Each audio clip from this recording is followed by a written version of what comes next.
Sinaiticus is the book that tipped the scholars away from the historical preserved text that changed the world toward faith and instead turned them toward a few supposedly ancient Bibles and leave the reader and entire generations with a lot of doubt. Yea, hath God said.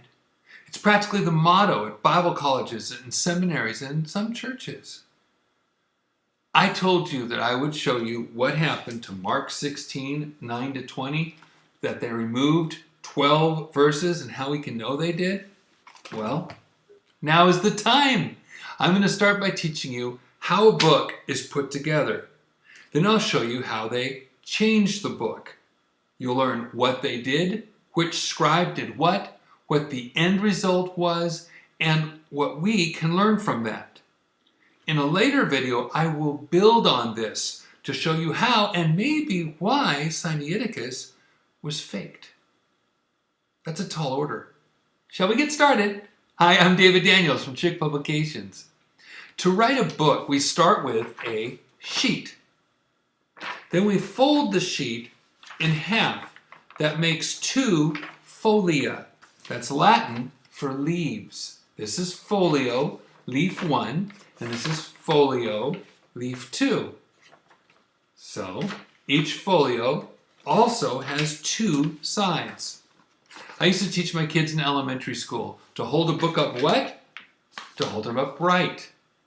I would teach my kids to hold a book so that it is right or correct. That's the word recto, meaning right. That's the front of a page. To get to the other side, we have to do what to the page? We turn it. So the back side is the verb verso, meaning turning. Recto, right, front, verso, turning, back.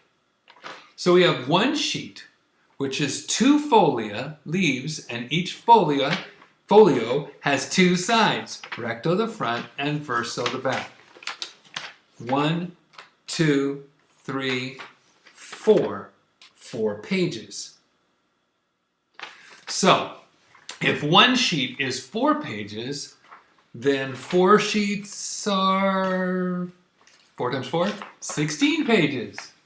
Once we get 4 sheets together, we have 8 folia, leaves, and 16 pages. We call that a quire. The Sinaiticus is made up of quires that are supposed to be stitched together to make a large book or codex. This would be quire 1, folio 1, recto. And we have a total of 16 pages. You can always watch again if you haven't gotten it down yet. The wonders of multimedia. So let me ask you, what happens if you are the boss corrector and your writer makes a big mistake?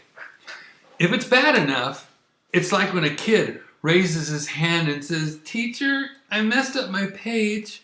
Could I have another one, please?" And I'd say, "Well, sure." And I'd hand them a new sheet of paper. These guys who wrote Sinaiticus clearly did something like this. But if it got bad enough, the boss corrector, also called a diorthotes, would get another sheet and fit it into place. Well, that's easy if you put it in the middle. As you can see, the middle sheet, folia 4 and 5, pages 7, 8, 9, and 10. All those pages are next to each other, contiguous, so you can correct it easily. But if it's on another sheet, it's more difficult because you have to write the replacement in such a way that you can match up the end word of one page onto the beginning word of another page 4 times. 4 to 5 here, 6 to 7 here, and then on this side, 10 to 11 here, and 12 to 13 here. So, If it's on another sheet, it's more difficult. Now you need a new sheet to cancel out the other sheet. You replace it completely, so it's called a cancel sheet. That cancel sheet has to match up with all the other pages. So in the New Testament,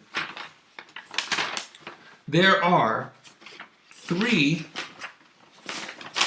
sheets, which equals 6 folia, leaves, which equals 12 pages, where Scribe D used a cancel sheet to wipe out the mistakes of Scribe A. The second one is the one we're interested in. And guess what? It's right in the middle of the choir. That should be easy. Except no. It covers from Mark 14:54 through Luke 1:56. That means that right in the middle of it is Mark 16:9-20. Does it belong? Or doesn't it belong? Let's find out. People are curious. They want to know why Scribe D got rid of Scribe A's work and then put in a cancel sheet that he personally rewrote. Some people think that A wrote in verses 9-20. But Scribe D, the boss, didn't want it in. He got upset and he rewrote the entire section to get it out. Other people count the average number of letters on a line and the number of lines in a column from Scribe A, and they say there's not enough space to include verses 9-20. Well, let me tell you this about Scribe D. He is a perfectionist. Let me show you something he took pride in, the Psalms. Isn't that beautiful? You can tell by the handwriting, the experts say, it is the same guy. Now, look at this. This is what he did on the cancel sheet. Okay? Okay, so what happened? He starts, according to the experts, I'm just going to put this into English, by measuring space for Luke. Then he writes Luke 1, but he really compresses the letters together. On the last page, he squeezes in over 200 more letters than on other pages. And he did it emotionally and sloppily. You can tell that he's upset and maybe under pressure. Take a look here. All right, on that last page, in Luke 1:26, he actually said that the angel Gabriel appeared to Mary in Nazareth of, not Galilee, but Judea, 70 miles away. No other Bible in the world makes this mistake. He wasn't paying attention, was he? Then he added the words for joy in verse 41, copying them from verse 44. No other Bible in the world adds this word here, but Scribe D did.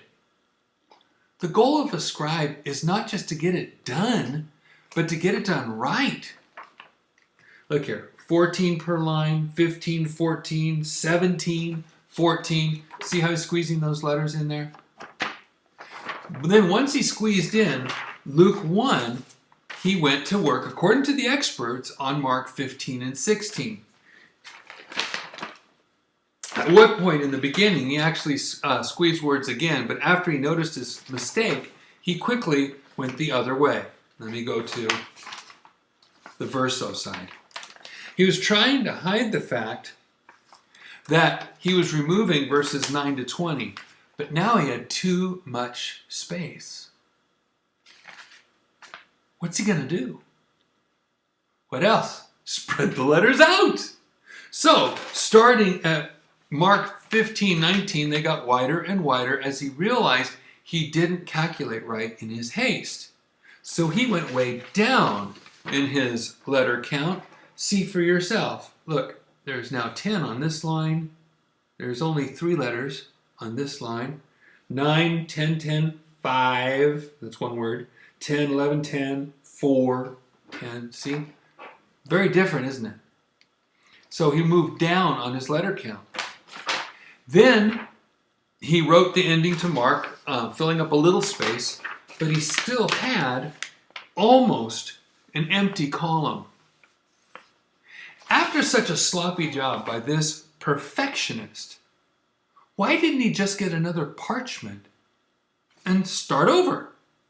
He must have been in a hurry, but that's the subject of another video.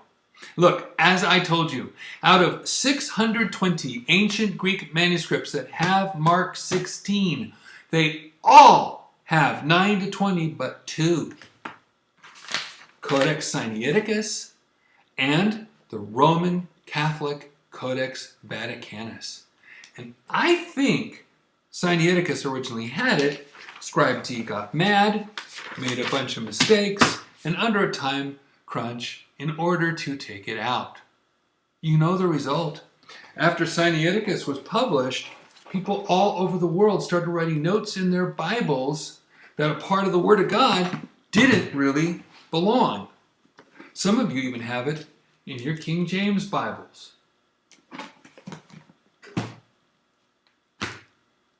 The devil wanted you to doubt. God bless you and have a wonderful day.